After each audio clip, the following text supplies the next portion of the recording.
आप जब चाहें जब भगवान को पा सकते हैं।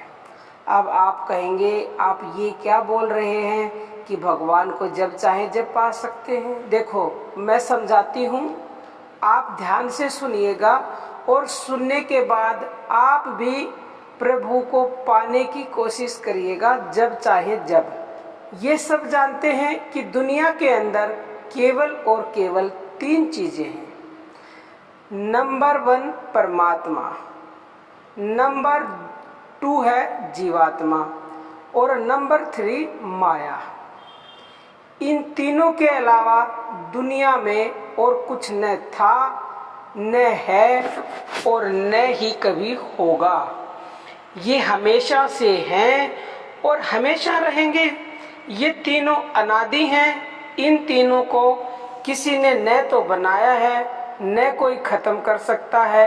ये तीनों प्राकृतिक हैं, स्वयं में स्वयं हैं। ये तीनों अकारण हैं। ये आप अच्छे से समझ लें कि मैं और मेरा, यानी कि मैं मतलब जीवात्मा, मेरा का मतलब माया, इन दोनों को मन से हटा दें यानी कि मिटा दें तो केवल परमात्मा शेष रहेगा। अगर आप चाहें तो ये काम आप एक पल में यानी क्षण में कर सकते हैं और अगर ना चाहें तो ये काम कभी भी नहीं हो सकता। डिपेंड आप पे करता है। अब आप कहेंगे ये काम हम कैसे करें, तो चलिए हम बताते हैं कि ये काम आपको कैसे करना है। प्यारे भक्तों, ये होगा ऐसे कि आपने अपने मन को श्वास के साथ जोड़ देना है। बस केवल इतना ही करना है।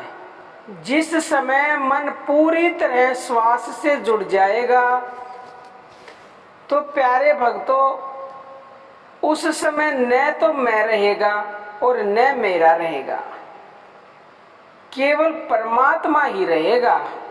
ये मैं आपको स्पष्ट बता देना चाहती हूँ कि परमात्मा, भगवान, ईश्वर, अल्लाह, गॉड, उसे कुछ भी कहें, वो केवल और केवल श्वास के अंदर ही है। जैसे फूल के अंदर खुशबू है, इसी तरह से वो सर्वशक्तिमान श्वासों में समाया हुआ है। ये अच्छी तरह से निश्चय कर ले, क्योंकि वेद में लिखा है कि जाकी महिमा नित्य भजे, वेद शारदा शेष, सोहंग शब्द परमात्मा, भेद भ्रम नहीं लेश। प्यारे भक्तों, इसका मतलब यह है कि जिसकी महिमा वेद शारदा शेष महेश भजते हैं यानी कि ध्यान करते हैं, वह सोहंग शब्द श्वासों में बसता है। अर्थात श्वास ऊपर गई तो प्राकृतिक रूप से सो की आवाज आती है और जब श्वास नीचे आई अर्थात श्वास को जब हम छोड़ते हैं तो हंग की आवाज आती है। जैसे बीज के अंदर वृक्ष होता है, उसी तरह श्वासों को खजाना बताया जाता है।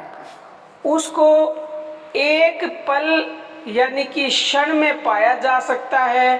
वेद कहता है कि इसमें कोई लेस मात्र भी भेद या भ्रम नहीं है, परंतु प्यारे भक्तों जो ढूंढेगा उसे मिलेगा। कहते हैं कि जिन ढूंढा तिन पाइया, गहरे पानी पैठ, मैं बावरी डूबन डरी और रही किनारे बैठ।